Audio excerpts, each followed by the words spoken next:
அஸ்ஸலாமு அலைக்கும் வரஹ்மத்துல்லாஹி வபரகாத்துஹு. அளவுக்கு அதிகமாக புகழுவர்களை நீங்கள் கண்டால் அவர்களுடைய முகங்களில் மண்ணை அள்ளி வீசுங்கள் என்று நபி ஸல்லல்லாஹு அலைஹி வஸல்லம் அவர்கள் கூறியது.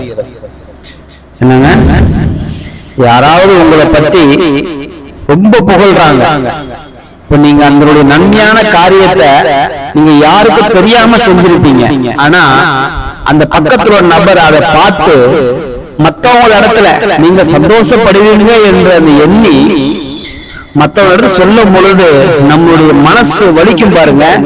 அததான் நபி ஸல்லல்லாஹு அலைஹி வஸல்லம் சொல்றாங்க, அப்படிப்பட்ட மனுஷனை நீங்க பாத்தீங்கன்னா முகத்துல மண்ணள்ளி வீசுங்க என்று சொல்றாங்க. இந்த ஹதீஸ் முஸ்லிம்ல பதிவு செய்யப்பட்டுள்ளது. அஸ்ஸலாமு அலைக்கும் வரஹ்மத்துல்லாஹி வபரகாத்துஹு.